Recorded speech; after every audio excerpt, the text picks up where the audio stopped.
Hello everyone, my name is Surabhi Singh और आज मैं आपकी 7th मैराथन क्लास लेकर आई हूँ। आपकी जो जनरल साइंस एमसीक्यू क्वेश्चंस हैं उसको प्रैक्टिस करने के लिए।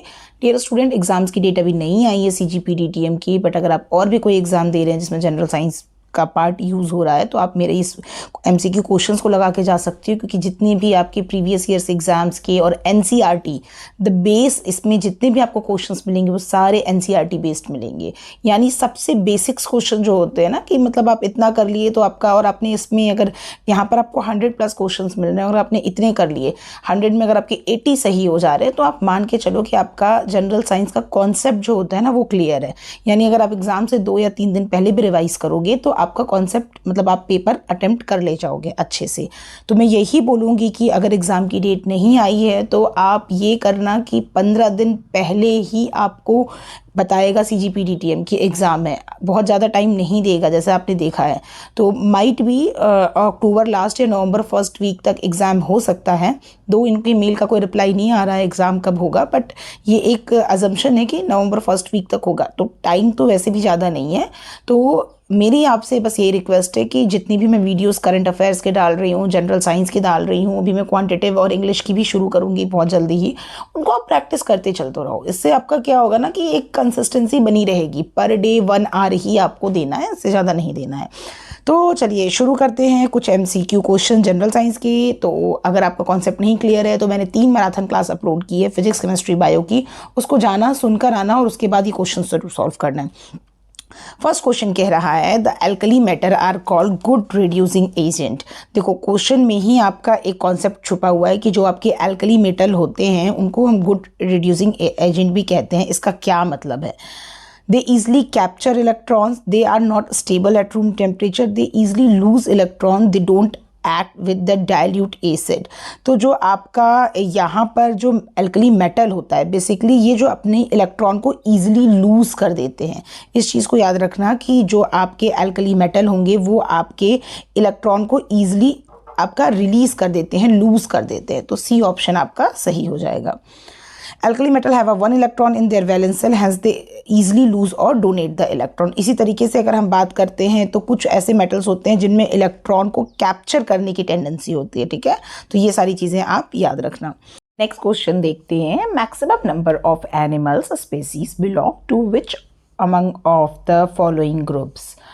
ममालिया, Aves, Pisces and the next is Arthropoda. तो ये आपका एनिमल एंड प्लांट किंगडम का क्वेश्चन है। ये टॉपिक मैं अलग से कवर करूंगी।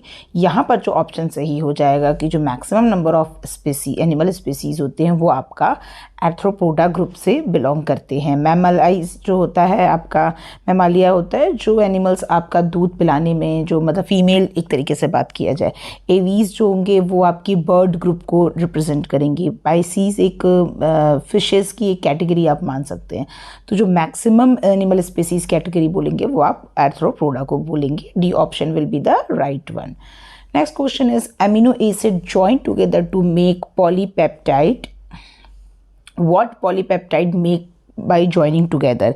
तो पॉलीपेप्टाइड की अगर हम बात करते हैं तो एमिनो एसिड अगर एक साथ ज्वाइन करते हैं, amino acid are join together by peptide bond और a covalent bond to form protein. याद रखना, to form protein and polypeptide, ठीक है। तो एमिनो एसिड एक साथ ज्वाइन करके आपका कोवैलेंट बॉन्ड के थ्रू ज्वाइन करते हैं और फॉर्म करते हैं प्रोटीन एंड पॉलीपेप्टाइड। ऑप्शन है carbohydrate, protein, vitamin, all of the above. Answer will be the B, protein. Next question है which among the following are called the scavengers of ecosystem? तो scavenger की बात करते हैं, option देख लेते हैं। Bacteria, fungi and bacteria, algae, fungi and bacteria, none of the above. Scavenger की बात करते हैं। Scavenger keeps an ecosystem free of the bodies of dead animal और कैरॉन कह सकते हैं। जैसे जो आपके स्कैवेंजर होते हैं इनका बेसिक काम होता है कि जो आपके पक्षी या एनिमल मर गए होते हैं उनको ये खाते हैं, मरे हुए जानवरों को खाने का बेसिक काम होता है।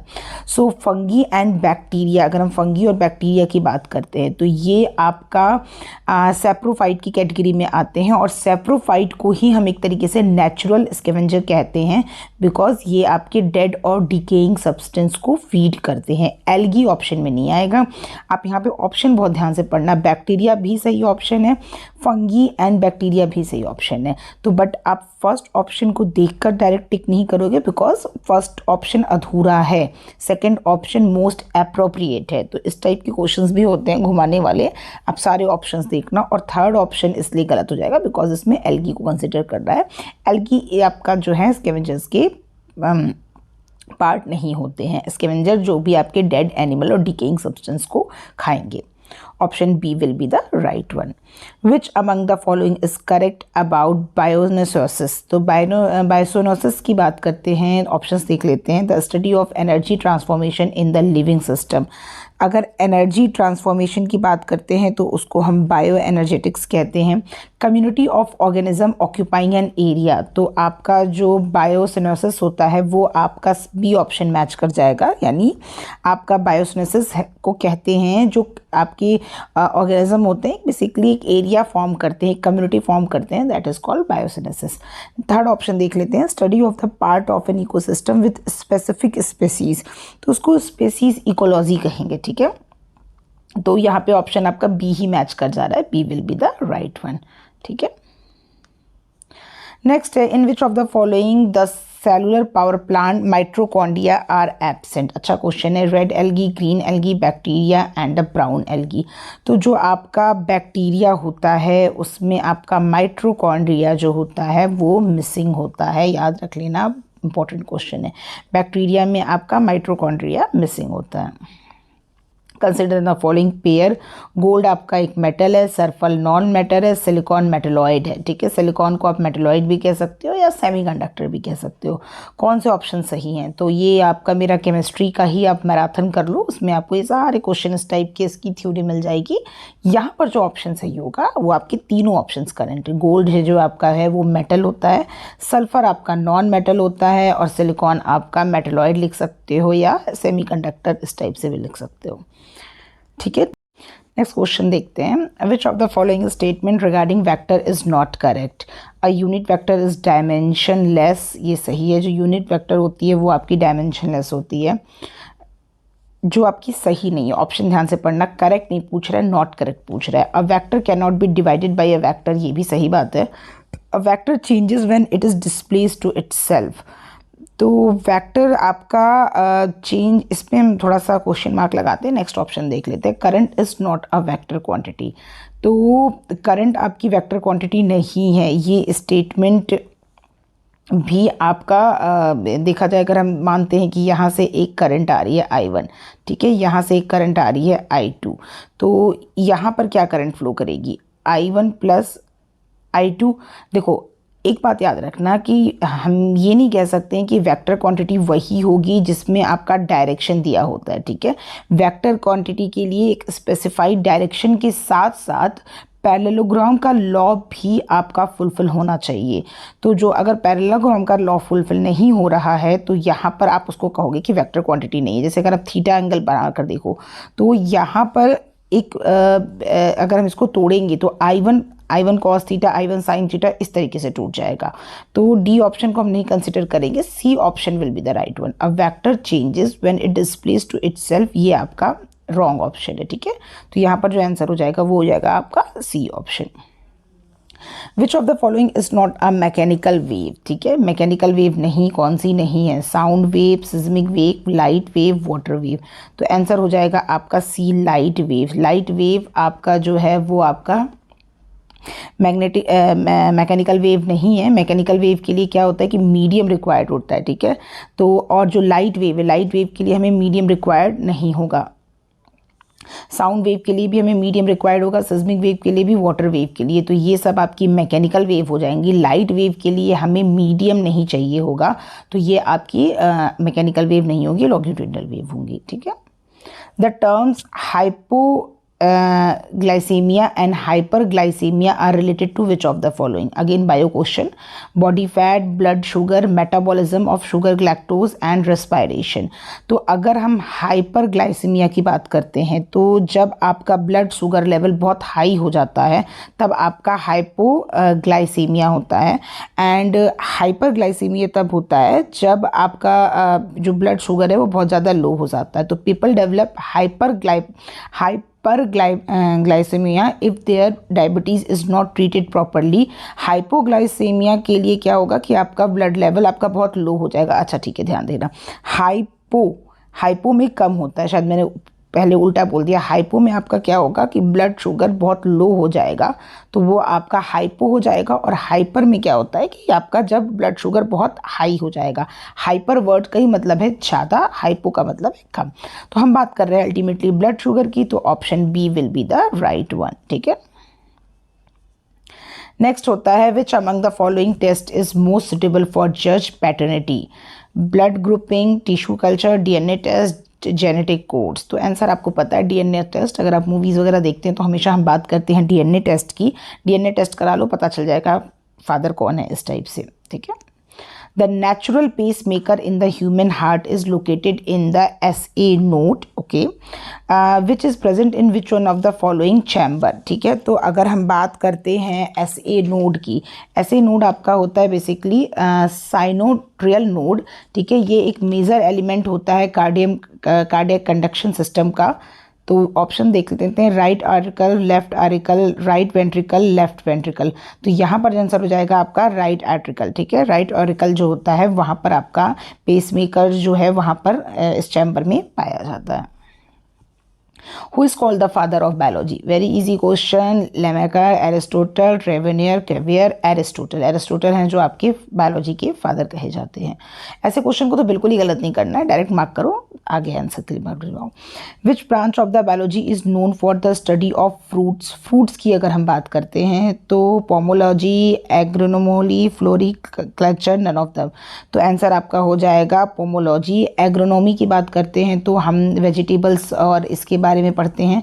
फ्लोरिकल्चर आपका फ्लोरिकल्चर हो जाएगा फ्लावर और सीड्स के बारे में पढ़ने का. पोमोलॉजी जो होगा वो आपका फ्रूट से रिलेटेड होगा. ठीक है. Which branch of the biology is known as the study of microscopic organism? Microbiology, cytology, taxonomy, spermology. ठीक है. तो आंसर हो जाएगा आपका माइक्रोबायोलॉजी, जहाँ पे हम माइक्रोस्कोपिक ऑर्गेनिज्म के बारे में बात करते हैं. Which of the following biomolecule is more widely distributed in the cell? जो आपके कौन से बायोमोलिक्यूल हैं जो आपके सेल में वाइडली डिस्ट्रीब्यूटेड होते हैं? Chloroplast, RNA, DNA, centrosomes. तो आंसर हो जाएगा आपका आरएनए. आरएनए आपका क्या है? Ribonucleic acid. ठीक है. राइबोन्यूक्लिक एसिड जिसको हम आरएनए कहते हैं, ये आपका सेल में डिस्ट्रीब्यूटेड होते हैं सबसे ज़्यादा. नेक्स्ट ऑप्शन देखते हैं, नेक्स्ट क्वेश्चन देखते हैं. Which among the following is known as a white vitriol? ये तो बिल्कुल केमिस्ट्री का जाओ, मेरा नोट्स रिवाइज करो और फिर अगेन आप आ जाओ इसको देने के लिए. तो अगर हम वाइट विट्रॉयल की बात करते हैं, ऑप्शंस देखते हैं. Zinc sulphate, zinc chloride, zinc phosphate, zinc oxide. देखो ऑप्शन कंफ्यूजिंग ही नहीं है, तो आप चुपचाप टिक कर दोगे A option zinc sulphate. Option तब कंफ्यूजिंग होता जब एक होता है जिंक सल्फेट, फिर आता है कॉपर सल्फेट, और एक आपका जो और आता है वो ऐड कर लेना, तब आपका ज़्यादा कंफ्यूजिंग होता. तो यहाँ पर आपको पता ही है कि अगर जिंक सल्फेट है तो वो आपका वाइट विट्रॉयल है, और अगर हम कॉपर सल्फेट की बात करते तो वो आपका ब्लू विट्रॉयल होता है. ठीक है. तो यहाँ पर आप चेक करना जिंक सल्फेट आपका वाइट विट्रॉयल याद कर लो, साथ ही साथ कॉपर सल्फेट आपका ब्लू विट्रॉयल है. विच of the following compound is not found in protein? ना अच्छा क्वेश्चन है. प्रोटीन में कौन सा कंपोनेंट कंपाउंड नहीं पाया जाता है? आपको पता है कि प्रोटीन बेसिकली बनता कैसे है? जब अमीनो एसिड की मॉलिक्यूल जो होते हैं कंपोज होते हैं कोवैलेंट बॉन्ड के थ्रू. So protein are found in all living organism and are composed of molecules called amino acid. तो प्रोटीन में क्या क्या होता है? आपका कार्बन होता है, बिल्कुल, हाइड्रोजन होता है, नाइट्रोजन होता है, ऑक्सीजन होता है, और थोड़ा सा पार्ट सल्फर का होता है. क्या नहीं होता है? आपका हीलियम नहीं होता है. कार्बन ऑप्शन में है, हाइड्रोजन ऑप्शन में है, सल्फर ऑप्शन में है, नाइट्रोजन और ऑक्सीजन भी होता तो वो भी सही हो जाता, बट हीलियम नहीं होता है. तो option D will be the right one. ठीक है. जबकि हीलियम आपका कंपाउंड प्रोटीन में नहीं होता है। Who was the first scientist to discover electron? देखो इसका मैंने एक फॉर्मूला बताया हुआ है, ईटा पर नाचे, मतलब ईटा पे खड़े होकर नाचना है आपको, ठीक है। ईटा यानी ब्रिक, ब्रिक पर खड़े होकर नाचना है।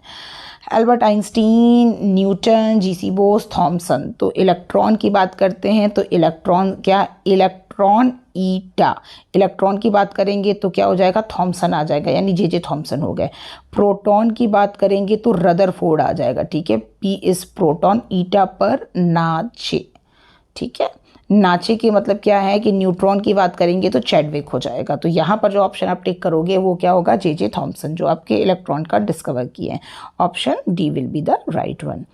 Which among the following is the largest practical unit of mass, slug, AMU, hyper kg, CSL? तो CSL हो जाएगा आपका जो लार्जेस्ट प्रैक्टिकल यूनिट है। CSL का फुल फॉर्म कमेंट सेक्शन में करके बताओगे। What is the value of triple point of water? ठीक है, तो उसके पहले आपका ट्रिपल पॉइंट जानना जरूरी है। ऑप्शन देख लेते हैं। 273.16 केल्विन, 273.16 डिग्री सेंटीग्रेड, 0 सेंटीग्रेड, -273.16। तो अगर हम बात करते हैं ट्रिपल पॉइंट ऑफ वाटर की, तो ट्रिपल पॉइंट ऑफ वाटर जो आपका ग्राफ होता है, हाँ जी, ट्रिपल पॉइंट ऑफ वाटर जो आपका ग्राफ होता है, ये आपका टेम्परेचर, ये आपका प्रेशर, ठीक है, और ये आप समझ लो सॉलिड हो गया आपका, ये आपका लिक्विड हो गया, और ये आपका वेपर हो गया। तो ये जो पॉइंट आप ग्राफ खींचते हो ना प्रेशर और टेम्परेचर के बीच में, ये जो पॉइंट होता है, ठीक है, जहाँ पे कोलाइड करता है, बेसिकली कर्व आपकी मीट करते हैं, सॉलिड कर्व, वेपर कर्व और आपके लिक्विड कर्व मीट करते हैं, तो इसको हम बोलते हैं the triple point occurs where the solid, liquid and gas transitions curve meet, ठीक है। तो अगर हम वाटर के लिए बात करेंगे तो ए ऑप्शन सही हो जाएगा, 273.16 केल्विन, ठीक है। नेक्स्ट है what is the rate of acceleration produced by one dyne force acting on the body of 1 mass gram? 9.8 meter per second square, 1 meter per second square, 1 centimeter per second square, 9.8 centimeter per square। Answer आप टिक करोगे जो होगा आपका 1 centimetre पर second square. Formula आपको पता है कि what is the rate of acceleration produced by one dyne force, यानी F equals to ma। आप यूनिट का ध्यान रखना, फोर्स की वैल्यू 1 दी गई है, मास की वैल्यू भी 1 ग्राम दी गई है, तो एक्सेलरेशन को निकालेंगे तो वो आपका सेंटीमीटर पर सेकंड में स्क्वायर में आएगा। सी ऑप्शन आपका सही हो जाएगा। नेक्स्ट बात करते हैं, एज पर the Newton second law of motion what is the relation between the range of rate of change of linear momentum and the external force applied, ठीक है। तो ये मैंने आपको फॉर्मूला बताया हुआ था। ऑप्शन देख लेते हैं, directly proportional, inversely proportional, independent of each other, none of the above. तो आपका जो सेकेंड फॉर्मूला होता है F equals to M into A होता है, ठीक है। तो इसको हम A को क्या लिख सकते हैं, इसको अगर हम A को चेंज करेंगे तो mv/t लिख सकते हैं, ठीक है। और M और V को हम क्या कहते हैं, मोमेंटम कहते हैं, ठीक है। तो ये आपका एक तरीके से देखा जाएगा तो डायरेक्टली प्रोपोर्शनल हो जाएगा। इसका मतलब option A will be the right one. 1 electron volt of energy equal to, very easy, 1.6 into 10 to the power minus 19. Option B will be the right one. Next, what is the effect of on the velocity of the two bodies of equal masses when they undergo elastic collision in one dimension? ठीक है, remain same, get interchange, become twice of the original velocity, become the half of the original velocity। तो जब आपकी दो basically bodies हैं उसको equal मास की हैं और ये इलास्टिक कोलिजन करेंगी तो इनकी जो एनर्जी है वो आपकी क्या हो जाएगी, चेंज हो जाएगी, ठीक है। तो गेट्स इंटरचेंज हो जाती है, ठीक है। एनर्जी या वेलोसिटी जो है वो आपकी इंटरचेंज हो जाती है, ठीक है। Which of the following strain is produced in a body if the deforming force produced a change in the shape of the body without changing its volume? तो देखो ये आपका हम बताया था ना आपको मैंने, दो चीज़ें होती हैं, स्ट्रेस होती है और स्ट्रेन होती है, ठीक है। और इन दोनों का जो रेशियो होता है उसको हम यंग्स मॉडुलस कहते हैं, स्ट्रेस अपॉन स्ट्रेन। स्ट्रेन की बात करते हैं तो स्ट्रेन आपकी 3 टाइप के होते हैं, लीनियर, नेक्स्ट है आप आपका वॉल्यूम का और नेक्स्ट है उसके बाद है आपका शेयरिंग का। अगर लीनियर स्ट्रिंग की बात करते हैं तो change in dimension upon original dimension. जब आप स्ट्रेस लगाते हो, सपोज ये आपकी बॉडी है और इस पर आप स्ट्रेस लगाते हो तो इसकी डायमेंशन थोड़ी चेंज हो जाती है। तो ये जो चेंज हुई डायमेंशन है और उसके अलावा ओरिजिनल डायमेंशन है उसको हम बोलते हैं लीनियर स्ट्रेंथ। अगर हम उसकी वॉल्यूम में चेंज होता है, ठीक है, तो change in volume divided by original volume. और अगर शेयर में रेडियन की बात करें तो इसमें क्या होता है कि आपका वॉल्यूम में चेंज ना होने की बजाय उसकी शेप में चेंज होता है, ठीक है, तो वो आपका शेयर हो जाता है। तो ऑप्शन देख लेते हैं, लीनियर वॉल्यूमेट्रिक शेयरिंग। क्वेश्चन को मैंने समझा दिया, आंसर हो जाएगा आपका सी, sharing. Next, what is the stress known as when there is a relative displacement between the various layer of the solid? Tangential, linear, lateral, longitudinal. तो आंसर हो जाएगा आपका टेंजेंशियल, ठीक है, ए option will be the right one. हाँ, which of the following statement about the pressure and stress is not correct? Pressure is always normal to the area. बिल्कुल सही बात है कि अगर आप प्रेशर जो भी लगाते हो तो वो हमेशा एरिया के नॉर्मल रहता है। Pressure is always compressive in nature, सही बात है। स्ट्रेस कैन बी नॉर्मल और टेंजेंशियल टू द एरिया, ये भी बात सही है। स्ट्रेस आपकी नॉर्मल और टेंजेंशियल दोनों हो सकती है। And stress is always compressive in nature ना। स्ट्रेस आपका टेंसाइल भी हो सकता है, कंप्रेसिव भी हो सकता है और शेयर भी हो सकता है। तो जो आपका रॉन्ग हो जाएगा वो आपका डी ऑप्शन हो जाएगा कि stress is not correct, stress is always compressive in nature, ये आपका रॉन्ग ऑप्शन हो जाएगा। D option will be the right one, ठीक है। Which device is use to convert sound energy into electrical energy? देखो इस टाइप के questions पूछे गए थे, ठीक है, एग्जाम अगर आपने दिया हो तो। Solar cell, gramophone, microphone, loud speaker. तो साउंड एनर्जी को इलेक्ट्रिकल एनर्जी में जो कन्वर्ट करते हैं वो होते हैं आपके microphone. Option C will be the right one, ठीक है। और अगर हम लाउड स्पीकर की बात करेंगे तो वो इलेक्ट्रिकल को साउंड में कन्वर्ट करेंगे। The device dynamo is used to convert electrical energy into the mechanical, electrical energy into the heat energy, mechanical energy into the heat electrical, none of the above. Answer हो जाएगा आपका C option, mechanical energy into the electrical energy. Ball pen function on the principle on Lenz law, surface tension, Doppler effect, gravitational force. तो मैंने आपको बताया था जो ball pen होते हैं, जो पेन में इंक होती है और जो कागज़ पर मतलब जब हम लिखने टाइम पे यूज़ करते हैं तो वो आपका सरफेस टेंशन के प्रिंसिपल पे काम करते हैं। यानी जो भी लिक्विड होता है वो अपने मिनिमम एरिया में अपने आप को फिट करने की कोशिश करता है। That is your surface tension law. Option B will be the right answer. Okay, next question है, because of the red light is used for signal. Yes, हम देखते हैं कि रेड लाइट हमारे सिग्नल को स्टॉप करने के लिए यूज़ होती है। क्यों यूज़ होती है? High frequency, high intensity, long wavelength, high refraction. तो जो रेड लाइट होता है वो उसकी लॉन्ग वेवलेंथ होती है। अगर आपको वेबक्योर याद हो अच्छे से, जो आपकी वाइट लाइट होती थी वो प्रिज्म से पास होती थी, तो आपकी नीचे आपका वॉयलेट होता था, ऊपर आपका रेड होता था। तो रेड जो है इसका स्मॉल रिफ्रैक्टिव इंडेक्स होगा, याद रखना। आर है तो स्मॉल रिफ्रैक्टिव इंडेक्स है, और स्मॉल रिफ्रैक्टिव इंडेक्स है और लॉन्गर वेवलेंथ है, ठीक है। तो इसकी वजह से ये जो यूज़ होता है आपका इलेक्ट्रिक जो आपकी स्ट्रीट ट्रैफिक लाइट होती है उसमें यूज़ होते हैं सिग्नल्स वगैरह के लिए, ठीक है। तो रेड लाइट, या नॉर्मली आप देखते हो जो भी आपका ट्रेन वगैरह में भी जैसे स्टॉप करने के लिए जो हम रेड लाइट यूज़ करते हैं वो इसीलिए यूज़ करते हैं। होपफुली आपको ये चीज़ समझ में आ रही होगी। नेक्स्ट बात करते हैं, which of the following light ray is used for eliminating bacteria? Alpha rays, infrared, ultraviolet radiation और माइक्रोवेव रेडिएशन। ऑप्शन आपको पता है, अल्ट्रावायलेट रेडिएशन होती हैं जो वो होती हैं आपकी बैक्टीरिया वगैरह को, यूवी रेज जो कहते हैं वो आपकी बैक्टीरिया वगैरह को ख़त्म करने के लिए यूज़ होती हैं। जब आप देखते हैं आरओ वगैरह में जो हम देखते हैं उसके ऐड में बोलते हैं यूवी फिल्टर है, यूवी रेडिएशंस यूज़ होते हैं, तो वो बैक्टीरिया वगैरह को किल करने के लिए यूज़ करते हैं। नेक्स्ट देखते हैं, which of the following principle is associated with optical fibre. Important question है, पूछा जाता है ऑप्टिकल फाइबर जो होता है आपका, हम जो आप देख रहे हो ना 4G 5G यूज़ कर रहे हैं, आपके घर में जो वाईफाई आता है उसके लिए जो हम केबल यूज़ करते हैं वो ऑप्टिकल फाइबर केबल होती है, ठीक है। कोएक्सियल केबल, कॉपर केबल, अब इसका टाइम जा चुका है, अब हर छोटे से छोटे शहरों में भी ऑप्टिकल केबल यूज़ हो रही है। तो ये जो ऑप्टिकल केबल है जिसमें अंदर होता है कोर, बाहर बाहर होता है क्लैडिंग। कोर के अंदर जो फिनोमिना होता है वो आपका काम करता है किस पर, टोटल इंटरनल रिफ्लेक्शन पर, ठीक है।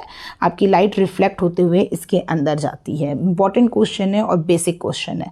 स्कैटरिंग नहीं, इंटरफेरेंस नहीं, टोटल इंटरनल रिफ्लेक्शन, ठीक है, इस फिनोमिना पे काम करता है refraction. Option C will be the right one, total internal reflection. Which type of the coal produces the greatest energy, coal, anthracite, lignite, bituminous. Option B will be the right one, anthracite. जो coal होता है वो आपका greatest energy produce करता है। कौन सा कोल है, वो आपका एंथ्रासाइट है। Ultraviolet radiation of the sun do not reach the earth because of the layer of ozone layer, carbon dioxide, nitrogen, ammonia। मैंने आपको बताया ओजोन आपके दो होते हैं। एक होते हैं जो आपके जो ऊपर होते हैं ओजोन लेयर होते हैं, ये आपके अल्ट्रावायलेट जो रेडिएशंस होती हैं इनको अर्थ तक आने के लिए प्रोटेक्ट करते हैं। और एक ओजोन गैस होती है जो ग्राउंड लेवल गैस होती है, वो आपकी हजार्डियस होती है। तो अगर हम बात करते हैं अल्ट्रावायलेट रेडिएशन की, तो वो आपका प्रोटेक्ट करता है ओजोन लेयर के थ्रू, आपको वो अर्थ पर आने से रोकता है, ठीक है। नेक्स्ट ऑप्शन देख लेते हैं, नेक्स्ट क्वेश्चन देख लेते हैं। Which metal is used for manufacturing of heating element used in electric iron, chromium, nichrome, lead, nickel. Option आपका नाइक्रोम सही हो जाएगा। Metal is used for manufacturing of heating element used in electric iron, that is nichrome. Next is which device is use to measure the speed of wind. ये question भी पूछा गया था अभी सीजीपीटी टीम के एग्जाम में। Altimeter, anemometer, calorimeter, chronometer. Answer आपको पता है एनेमोमीटर, ठीक है। ये डिवाइस वाला एक क्वेश्चन इस बार भी अगर एग्जाम जो कंडक्ट होगा आएगा ज़रूर। Colour of light is related to frequency, velocity, amplitude, none of the above. तो आपको पता है कि जो कलर्स होती हैं लाइट वो आपकी फ्रीक्वेंसी पर से रिलेटेड होती है, ठीक है। फ्रीक्वेंसी या वेवलेंथ, आपको पता है फ्रीक्वेंसी जो होती है वो आपकी वेवलेंथ के इन्वर्सली प्रोपोर्शनल होती है। Which one of the following is used for sunglasses? Crook glass, Pyrex glass, crystal glass, none of the above। Answer हो जाएगा Crook glass। ये सारे क्वेश्चन एनसीईआरटी से लिए हैं। आप कोई भी बुक खरीद लो, अरिहंत की, XYZ, एनीथिंग, ठीक है, आप उससे क्वेश्चंस प्रैक्टिस कर सकते हो। बट अगर आपको अपना कहते हैं ना कोर स्ट्रॉन्ग करना है और भी किसी एग्जाम्स के लिए देना, तो आपको सबसे पहले 6 to 10 तक की एनसीईआरटी कवर करनी है, ठीक है। अब आप हिस्ट्री, जोग्राफी, पॉलिटी की बात करो, अगर आप फिजिक्स, केमिस्ट्री, बायो की बात करो, अभी मैं आपका AI का भी जो कमांडेंट एग्जाम का आया है उसकी भी टॉपिक को कवर करूंगी, हिस्ट्री, ज्योग्राफी के। तो मेरा जो बेस रहता है वो आपका एनसीईआरटी रहता है। एनसीईआरटी कवर करना बहुत ज़रूरी है। Good conductor of electricity is kerosene, paper, dry air, graphite. ये भी क्वेश्चन पूछा गया था अभी आपके CGPDTM में। आंसर हो जाएगा ग्रेफाइट। बहुत इजी क्वेश्चन है। Longitudinal wave can not travel through liquid, fix dimension, vacuum, gas. जो आपकी लॉन्गिट्यूडनल वेव है वो आपकी वैक्यूम से ट्रेवल नहीं करती है, ठीक है, और ये चीज़ याद रखना। Next is the fourth state of matter is known as vapour, plasma, gas, none of the above. Plasma जो आपका फोर्थ स्टेट ऑफ मैटर होता है वो है आपका plasma. Which of the following part of the sunlight makes the solar cooker hot? Infrared, ultraviolet, cosmic, red light। तो answer हो जाएगा आपका इंफ्रारेड। इंफ्रारेड जो है आपकी, ये आपकी सोलर कुकर को जो करती हैं वो हॉट करती है। Cryogenics is a science dealing with growth of crystals, high temperature, low temperature, none of the above। तो क्रायोजेनिक्स जो है वो आपके लो टेम्परेचर पर डील करती है, लो टेम्परेचर पर हो जाएगा। Option C will be the right one, ठीक है। Spectacles used for viewing 3D film, polaroid, concave, convex lens and bifocal lens. तो आंसर हो जाएगा आपका polaroid. The weakest of all fundamental forces, nuclear, magnetic, electrostatic, gravitational force. इसका अगर आपको theory देखना होगा तो चले जाना मेरे मैराथन क्लास में, वहाँ पे आपका पूरी मैंने 1 घंटे की क्लास में एकदम बेसिक फिजिक्स कवर किया है। आंसर हो जाएगा ग्रेविटेशनल फोर्स। अगर स्ट्रॉन्गेस्ट की बात करते हैं तो वो हो जाएगा आपका न्यूक्लियर फोर्स। वीकेस्ट पूछा है तो you will take gravitational force.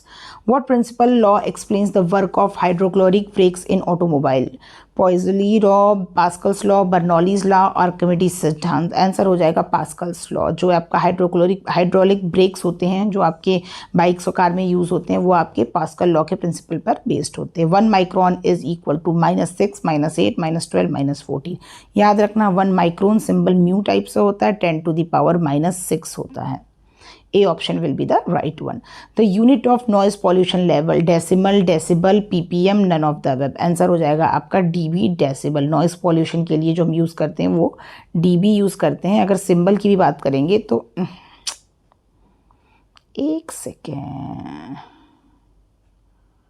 हाँ ये है आपका symbol, small D capital B. ठीक है. The pitch of the sound depend on its amplitude, velocity, frequency, all of the above. C option. जो pitch होता है वो आपकी frequency पर depend करता है. Solar energy is due to the chemical reaction, combustion reaction, fission reaction, fusion reaction. तो जो आपका solar energy होती है वो आपके fusion reaction पर depend करती है. A body absorb heat, most of it is black and smooth, black and rough, white and black, white and rough. Answer will be the black and rough. ठीक है. B option will be the right one. A body absorb सबसे ज़्यादा absorb करती है black और rough में. इसीलिए कहते हैं ना कि हम जब गर्मी होती है तो हमें white कपड़े पहनने चाहिए, थोड़े light कपड़े पहनने चाहिए. black कपड़े हम लोग गर्मी में avoid करते हैं. क्यों? क्योंकि वो है कि heat को बहुत ज़्यादा absorb करती है, इससे आपको गर्मी ज़्यादा लगेगी. The slope of velocity time graph represent distance, acceleration, speed, all of the above. तो आपको पता है कि जो velocity time graph है वो आपका acceleration को represent करेगा. A rear view mirror for driving is, that is convex mirror. Audio signal of the TV और unmodulated, velocity modulated, amplitude modulation, frequency modulated. Answer हो जाएगा आपका frequency modulated. ऑडियो सिग्नल की बात करेंगे तो frequency हो जाएगा. वीडियो सिग्नल की बात करेंगे तो amplitude modulated हो जाएगा. ठीक है. दोनों ऑप्शंस याद रखना. Red is used as an emergency or danger signal. It is scattered. It has a very high energy. The wavelength is longest. None of the above. देखो सेम यही क्वेश्चन पीछे पूछा गया था बट लैंग्वेज अलग थी. रेड कलर हम use करते हैं ना डेंजर के लिए और ट्रैफिक लाइट्स में, या आप देखते हो रेड झंडा लगाते हैं स्टॉप के लिए, ग्रीन लगाते हैं गो के लिए. क्यों? क्योंकि उसकी वेवलेंथ बहुत ज़्यादा लॉन्ग होती है. ठीक है. यही आंसर आपका पिछली बार में भी था, यही आंसर आपका इस बार भी होगा. Option C will be the right one.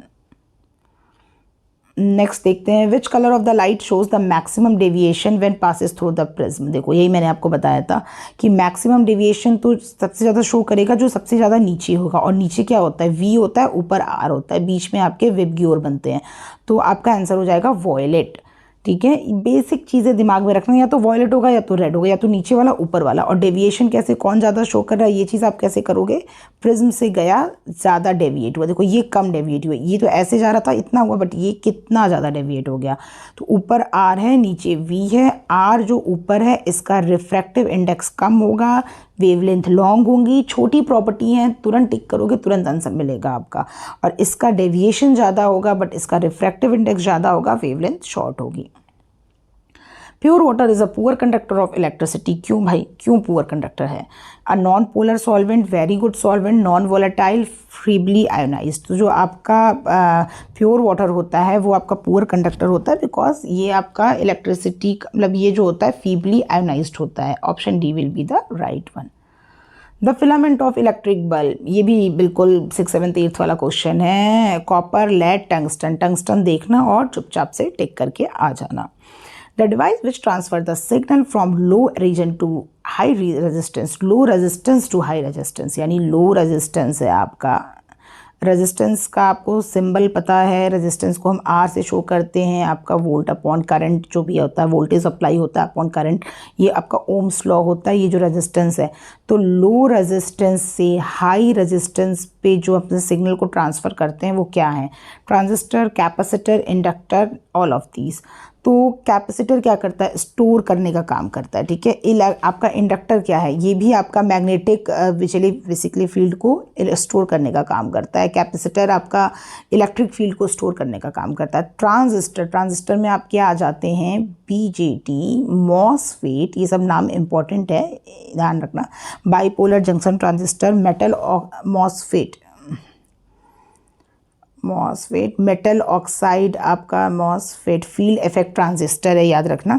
तो क्या नाम है आपका जो लो रेजिस्टेंस से हाई रेजिस्टेंस पे जाता है वो आपका ट्रांजिस्टर होता है, ठीक है। स्टोरेज की बात करेगी तो आप कैपेसिटर लगा सकते हो, बट अभी ट्रांजिस्टर सही होगा। When a detergent is added to a pure water its surface tension increases decreases become infinite becomes constant. तो ऑप्शन हो जाएगा डिक्रीजेज। जब डिटर्जेंट को हम ऐड करते हैं प्योर वाटर में तो उसका सरफेस टेंशन डिक्रीज कर जाता है। इसी वजह से जो आप देखते हो कि मैल जो लगी होती है या जो डस्ट होती है वो हम क्लीन करते हैं, क्योंकि डिटर्जेंट जो होता है प्योर वाटर का सरफेस टेंशन को डिक्रीज कर देता है।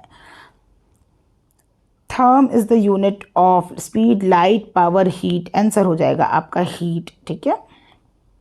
A pond water appears less deep due to the polarization, refraction, diffraction, reflection. Option B will be the right one. Refraction की वजह से जो pond water होता है वो आपका कम गहरा समझ में आता है। कुएं का पानी जो ऐसा लगता है ना कि अरे पानी बहुत ऊपर ऊपर ही है, लेकिन जब आप छलांग कभी डालोगे तो आपको समझ में आएगा पानी बहुत गहरा है। Heat from the sun reaches the earth by radiation, convection, reflection, conduction. Conduction आपको बताया था, जैसे मैंने एक पानी का पतीला लिया हुआ था, मैंने आपको बताया था कि कंडक्शन क्या होता है। जैसे ये लकड़ी का होता है जो आप यहाँ पकड़ते हैं। कन्वेक्शन क्या होता है, जो ये लिक्विड से आप पानी भाप बन के उठता है। तो रेडिएशन क्या होता है, जो कि आपकी सनलाइट से जो भी आपकी हीट आ रही होती है उसको हम रेडिएशन कहते हैं। तो यहाँ पर जो आप टिक करोगे वो हो जाएगा आपका radiation. Option A will be the right one. The mass of the star is 2 times the mass of the sun, how it will come to then F and white dwarf, black hole, neutron star, none of the above. तो इसको हम बोलते हैं the neutron star. A boat will submerge when it displaces water equal to its own weight, surface area, volume, none of the above. Answer हो जाएगा weight, ठीक है। Boat आपकी सबमर्ज हो जाएगी जब अपना वाटर के बराबर का भार हटाएगी, ठीक है। इसी में फिर आपका आर्किमिडीज प्रिंसिपल भी आ जाता है। Where are mesons found, cosmic rays, gamma rays, X rays, ultraviolet rays. A will be the right answer. Cosmic rays वहाँ पर आपका मेसॉन्स मिले थे। Tungsten is use for the manufacturing of the filament of electric bulb. क्यों भाई, ये simple सी बात है, मेल्टिंग पॉइंट हाई होता है। It is economical, malleable, it is a good conductor, it has a very high melting point. Option D को check करके आ जाना। टंगस्टन यूज़ करते हैं इलेक्ट्रिक बल्ब में, ये भी अपने आप में क्वेश्चन है। और क्यों यूज़ करते हैं, क्योंकि वो बहुत ज़्यादा मेल्ट नहीं होता है। यानी अगर हम टेम्परेचर बहुत देर तक भी जला रह जाता है, मतलब कभी कभार कुछ लोग भूल जाते हैं जिनके यहाँ इलेक्ट्रिसिटी का बिल नहीं आता है, तो वो 2-2 दिन तक बल्ब जलाए हुए हैं तो हीट तो होगा ना, मतलब जो उसके अंदर का फिलामेंट है, तो फिर वो मतलब फ्यूज़ ना हो जाए। क्यों फ्यूज़ नहीं होता है, इसलिए क्यों, क्योंकि उसका मेल्टिंग पॉइंट बहुत हाई होता है। डी ऑप्शन सही होगा। The term isoneph indicate the line of equal salinity, pressure, cloudiness, none of the above. Answer हो जाएगा क्लाउडीनेस। द टर्म आइसोनेफ जो होता है ये आपका equal line of equal cloudiness को रिप्रेजेंट करता है। अब हम बात करते हैं the period of revolution of Jio stationery satellite. पता है 24 आवर्स, 24 डेज, 365 डेज। आंसर हो जाएगा 24 आवर्स डेज। इसी के क्वेश्चंस आए हुए थे आपके अभी जो 3 सितंबर को एग्जाम हुआ था, ठीक है। जियो स्टेशनरी सैटेलाइट, जियो सिंक्रोनस सैटेलाइट, जो अपने एक चक्कर लगाता है अपने ऑर्बिट का, तो वो आपका क्या है 24, एक दिन में आपका जो है एक चक्कर लगाता है। ये सारे क्वेश्चन पूछे गए थे। The time period of seconds pendulum, 1 second, 2 second, 3 second, 4 second. Answer हो जाएगा आपका सेकेंड पेंडुलम का पूछेगा तो आपका हो जाएगा 2 सेकेंड।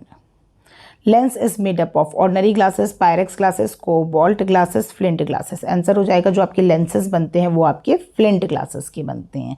सारे एनसीईआरटी के क्वेश्चन है ये, तो आप इसको जितनी बार भी लगाओ कोशिश करो आपकी आंसर्स गलत ना हो। Among the following material sounds travel faster in, sound सबसे ज़्यादा तेज किस में ट्रैवल करेगा। नहीं आ रहे हैं क्वेश्चंस तो आप एक बार मेरी थ्योरी जरूर पढ़ लेना। Vacuum, steel, water, air. मैंने आपको बताया था कि जो सॉलिड होता है उसमें आपका साउंड सबसे ज़्यादा फास्टर ट्रैवल करता है, उसके बाद लिक्विड और उसके बाद गैस। तो यहाँ पर सॉलिड, लिक्विड, गैस ना पहुँच के आपके एग्जाम्पल्स दे दिया है। बी ऑप्शन सॉलिड का हो गया, water is liquid, air is gas, ठीक है। वैक्यूम में तो साउंड ट्रैवल ही नहीं करेगा, तो B option will be the right one, जहाँ पे आपका फास्टेस्ट ट्रैवल करेगा। Kilowatt hour is the unit of light, energy, force, power. Answer आपको पता है, ये भी मैंने आप मैराथन क्लास की अगर पीडीएफ लिए होंगे तो वहाँ पर आंसर मिल जाएगा। इनकेस अगर आपको पीडीएफ परचेज करनी है तो आप इस फ़ोन नंबर पर कांटेक्ट कीजिएगा। नॉमिनल प्राइस में पीडीएफ है आपकी 9425823185। आपको पीडीएफ मिल जाएगी, जो भी आपको मैराथन क्लास की थ्योरी पीडीएफ है जो आपको मेरे प्लेलिस्ट में मिल रही है, तो आप वहाँ से पढ़ सकते हैं। Kilowatt hour is the unit of energy, ठीक है। Head mirror used in the ENT, eye nose जो थ्रोट डॉक्टर होते हैं उसमें जो हेड मिरर अपने सर के ऊपर, ये वो होते हैं आइज़ नोज डॉक्टर हैं, इनके सर के ऊपर एक बल्ब टाइप से लगाते हैं जिससे वो आइज़ और नोज़ में देखते हैं। वो कौन सा मिरर होता है? कॉन्वेक्स कॉनकेव प्लेन, आंसर हो जाएगा आपका कॉनकेव मिरर होता है, ठीक है, याद रखना इस चीज़ को। The word insolation means insoluble matter, matter which insulate which incoming solar radiation, none of the above. Insolation का मतलब होता है इनकमिंग सोलर रेडिएशन, जो सन से जो भी आपकी रेडिएशन आ रही होती है उसको हम इंसोलेशन कहते हैं। A not gate can be implemented by single transistor, single diode, two diode. जो आपका सिंगल ट्रांजिस्टर है, ठीक है, उससे आप अपना नॉट गेट बना सकते हैं। नॉट गेट क्या कहता है? 0 इनपुट दोगे तो 1 मिलेगा, 1 इनपुट दोगे तो 0 मिलेगा, ठीक है। The term reactor referred to as a wastewater treatment, clarifier, aeration tank, vessel, setting tank। Option हो जाएगा आपका एरेशन टैंक, ठीक है। तो नेक्स्ट क्वेश्चन देखते हैं। The earth is non absorber of heat, good reflector of heat, bad absorber and bad radiator of heat, good absorber and good radiator of heat. तो जो अर्थ है वो आपका bad absorber and bad radiator of heat है। याद रखना, important question है, इस बार पूछा जा सकता है। The earth is a bad absorber and a bad radiator of the heat. Which of the following radiation has the least wave length, ठीक है। Gamma rays, X rays, alpha rays, beta rays. ये A raise नहीं है, alpha raise है, ठीक है, और ये बीटा रेज है। इसको भी मैंने याद करने का बताया था आपको, अल्फा बीटा गामा जो सीक्वेंस में था। मेरी प्लीज़ पीडीएफ जरूर देख लेना। तो यहाँ पर लीस्ट वेवलेंथ की बात करते हैं तो वो हो जाएगी आपकी गामा रेज की, ठीक है। लीस्ट वेवलेंथ मतलब हाई फ्रीक्वेंसी, दोनों इन्वर्सली प्रोपोर्शनल है। A light year is the unit of, ये नेक्स्ट बार के क्वेश्चन आएगा CGPDTM के एग्जाम में, ये क्वेश्चन पक्का है। Light year is the unit of distance, speed of light, intensity of light, none of the above. Light year को मैक्सिमम बच्चे speed of light travel tick करके आते हैं, नहीं भाई, लाइट ईयर जो यूनिट है वो आपकी डिस्टेंस की है, ठीक है। तो A option will be the right one. Person suffering from myopia are advise to use plane concave lens, convex lens, concave lens, plano convex lens. तो आपको पता है कि मायोपिया क्या होता है, कि जो आपकी किसी भी ऑब्जेक्ट है, ठीक है, इसकी जो इमेज है, ठीक है, वो आपकी रेटिना पे ना बनने की बजाय थोड़ा पहले बन जाती है। तो इसको रेटिना पे बनाने के लिए हम जो यूज़ करते हैं वो यूज़ करते हैं कॉनकेव लेंस को। The device used for locating submerge object under the sea, ये भी क्वेश्चन पूछा गया था। Radar, sonar, laser, all of the above. Laser, sorry. तो जो सबमर्ज्ड ऑब्जेक्ट को लोकेट करने के लिए हम जो यूज़ करते हैं वो यूज़ करते हैं सोनार। सोनार का फुल फॉर्म कमेंट सेक्शन में ज़रूर बताना। A device which is use to limit the current in electric circuit is called fuse, grid, conductor, one of the above. तो जो करंट को लिमिट करता है वो आपका A option will be the right one, that is fuse. Transformer convert DC to AC, convert AC to DC voltage, convert electrical energy into mechanical energy. It is used to increase AC voltage. Transformer जो है आपका वो क्या करता है, आपका increase और decrease करता है जो भी आपका AC वोल्टेज होता है। अल्टरनेटिंग करंट जो होती है ना, AC DC, और DC आपका है डायरेक्ट करंट। तो अल्टरनेटिंग करंट को ये इंक्रीज और डिक्रीज करने का काम जो करता है वो ट्रांसफार्मर करता है। Eclipse occur due to which of the optical phenomena, refraction, diffraction, reflection, rectilinear propagation. तो ऑप्शन होगा रिफ्लेक्शन, ठीक है, C option will be the right one. The material used in the fabrication of the transistor, silicon, silver, aluminium, copper. आपको पता है जो transistor में जो भी फैब्रिकेशन में जो भी मटेरियल यूज़ होता है वो आपका सेमीकंडक्टर मटेरियल होता है। एल्युमिनियम आपका सेमीकंडक्टर नहीं है, कॉपर आपका सेमीकंडक्टर नहीं है, सिल्वर आपका सेमीकंडक्टर नहीं है। बच्चा ऑप्शन क्या, सिलिकॉन। सिलिकॉन को SI से शो करते हैं, इसका एटॉमिक नंबर 14 होता है और इसका आप डिस्ट्रीब्यूट करोगे तो 2,8,4 में डिस्ट्रीब्यूट होता है। तो आंसर हो जाएगा A, silicon. For a person having a hypermetropia the nearest point is 25, 15, greater than 35, infinity, B 50 centimetre. ठीक है, नॉर्मल पर्सन के लिए जिनकी आइज़ ठीक है उनके लिए 25 सेंटीमीटर किसी भी ऑब्जेक्ट, किसी भी बुक को देखने के लिए अपने आइज से मिनिमम जो डिस्टेंस है वो आपका 25 सेंटीमीटर होना चाहिए, बट हाइपरमेट्रोपिया के पर्सन के लिए 50 सेंटीमीटर हो जाता है, just double. Angle of friction and angle of reposes are proportional, not equal, equal to each other. तो आंसर हो जाएगा आपका equal to each other. Intensity of gravitational field of earth is maximum 8, surface, poles, equator, centre of earth. तो जो आपका gravitational field है अर्थ का वो मैक्सिमम होता है पोल्स पर। ठीक है। The sound production by a bat is subsonic, Audible, infrasonic, ultrasonic. ये मैंने कवर किया हुआ है। अल्ट्रासोनिक जो बैट होते हैं, ये चमगादड़ जो होते हैं, वो आपके अल्ट्रासोनिक साउंड को प्रोड्यूस करते हैं और अल्ट्रासोनिक साउंड को सुन भी सकते हैं। When a person sitting on a swing stand up the swing, the frequency of oscillation increases, decreases, become infinite, does not change।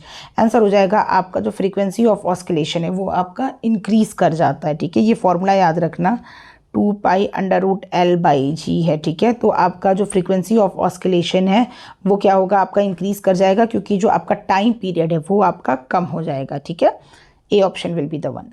Fogged document are detected by beta rays, infrared, ultraviolet, gamma rays। Answer हो जाएगा आपका ultraviolet rays।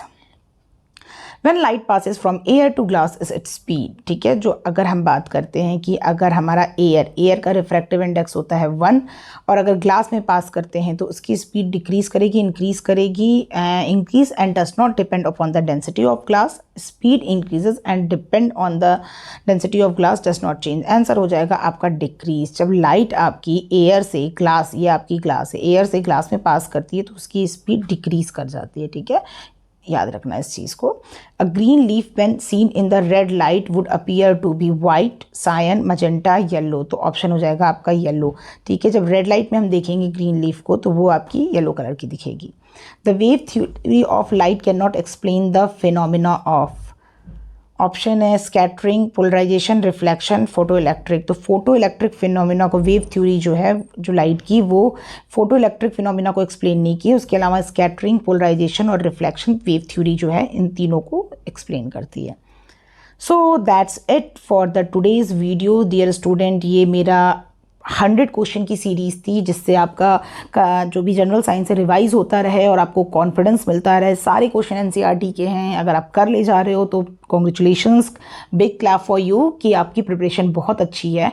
अभी मैं कुछ दिनों में आपकी history, geography और पॉलिटी के भी इसी तरीके से क्वेश्चंस लाऊंगी और आपकी एनसीईआरटी कवर करूंगी। उसके अलावा करंट अफेयर चल ही रहा होगा साइड बाय साइड। तो एग्ज़ाम की प्रिपरेशन करते रहो, अच्छे से करो। इंग्लिश के भी मैं एंटोनिम्स, सिनोनिम्स लेकर आ रही हूँ प्रैक्टिस करने के लिए, जिससे आपको कॉन्फिडेंस मिलेगा। Thank you so much. Channel को सब्सक्राइब करके जरूर जाना ताकि आपकी पेटेंट ऑफिसर, AII और जितने भी आपके कॉम्पिटिटिव एग्जाम है इसकी नोटिफिकेशन आपको टाइम से मिलती रहे। और अगर आपने देखा है तो बिग क्लैप फॉर यू। बहुत अच्छी आपकी स्ट्रेंथ है, आपकी बैठने की सिटिंग टॉलरेंस जो है बहुत अच्छी है। Thank you so much dear student.